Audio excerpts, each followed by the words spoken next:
លោក Donald Trump ទើបតែអនុម័តយល់ព្រមថ្មីៗនេះឲ្យប្រទេសអារ៉ាប៊ីសាអូឌីតអាចចម្រាញ់សារធាតុអុយរ៉ាញ៉ូមដើម្បីបម្រើឲ្យវិស័យស៊ីវិលនេះបើយោងតាមប្រភពពីអ្នកដែលដឹងកិច្ចការផ្ទៃក្នុងពួកគេថ្លែងថាសេចក្តីសម្រេចនេះនឹងប្រកាសជាសាធារណៈនៅយប់នេះកិច្ចព្រមព្រៀងនេះត្រូវបានគេរំពឹងថានឹងមានអាយុកាល30ឆ្នាំហើយនឹងចូលរួមដោយក្រុមហ៊ុនរបស់អាមេរិកមួយចំនួនដើម្បីអភិវឌ្ឍកម្មវិធីនុយក្លេអ៊ែរស៊ីវិលតាមរយៈនេះប្រទេសអារ៉ាប៊ីសាអូឌីតនឹងសាងសង់រោងចក្រចម្រាញ់សារធាតុអុយរ៉ាញ៉ូមប៉ុន្តែកិច្ចព្រមព្រៀងនេះនៅពេលដាក់ជូនសភាពិនិត្យអាចប្រឈមនឹងបញ្ហាដើរធាក់ថយព្រោះសមាជិកសភាខ្លះបារម្ភថាជួយអារ៉ាប៊ីសាអូឌីតសម្រេចបំណងដែលខ្លួនប៉ងប្រាថ្នាជាយូរមកហើយក្នុងការចម្រាញ់សារធាតុអុយរ៉ាញ៉ូមដោយខ្លួនឯងអាចនឹងនាំទៅដល់ការរីកសាយភាយនុយក្លេអ៊ែរនិងការរត់ប្រណាំងនុយក្លេអ៊ែរអារ៉ាប៊ីសាអូឌីតជាសមាជិកទីភ្នាក់ងារអាតូមិកអន្តរជាតិតែហៅកាត់ថា IAEA ដែលជាស្ថាប័នជួយលើកកម្ពស់ការប្រើប្រាស់នុយក្លេអ៊ែរក្នុងបបហេតុសន្តិភាពប៉ុន្តែ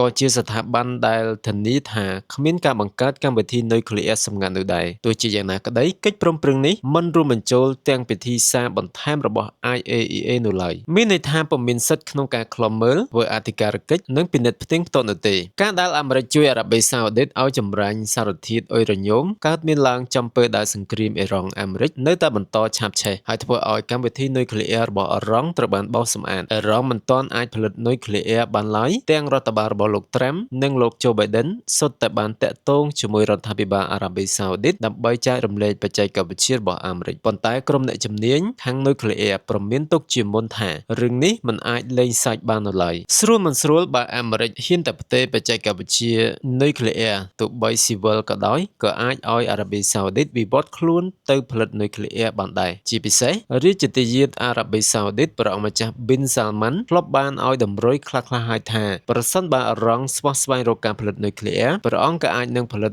អាវុធនេះដែររដ្ឋមន្ត្រីក្រសួងថាមពលអាមេរិកលោក Chris Wright បានធ្វើដំណើរទៅអារ៉ាប៊ីសាអូឌីតកាលពីឆ្នាំមុនពលគឺត្រឹមតែបន្តិចប៉ុណ្ណោះមុនពេលលោក Trump បំពេញទស្សនកិច្ចនៅប្រទេសនេះដើម្បីពិភាក្សាអំពីការស្ថាបនារោងចក្រនុយក្លេអ៊ែរនៅពេលនេះអារ៉ាប៊ីសាអូឌីតនិងប៉ាគីស្ថានបានចុះហត្ថលេខារួចហើយលើកតិកាសញ្ញាការពារគ្នាទៅវិញទៅមកបន្ទាប់ពីអ៊ីស្រាអែលវាយប្រហារប្រទេសកាតាដើម្បីតាមកម្ចាត់មន្ត្រីធំៗរបស់ក្រុមហាម៉ាស់គេមិនត្រូវភ្លេចទេថាប៉ាគីស្ថានជាប្រទេសមានអាវុធនុយក្លេអ៊ែររដ្ឋមន្ត្រីការពារជាតិប៉ាគីស្ថានបានបង្ហើបឲ្យដឹងផងដែរថាកម្មវិធីនុយក្លេអ៊ែររបស់ប្រទេសលោកបើកទ្វារចំហជានិច្ចសម្រាប់ការផ្ទេរបច្ចេកវិទ្យានេះទៅឲ្យអារ៉ាប៊ីសាអូឌីតប្រសិនបើមានសំណុំពរពាក្យសម្ដីនេះត្រូវគេចាត់ទុកថាជាសញ្ញាព្រមានមួយសម្រាប់អ៊ីស្រាអែលដែលគេជឿជាក់ថាជាប្រទេសដែលមានអាវុធនុយក្លេអ៊ែរ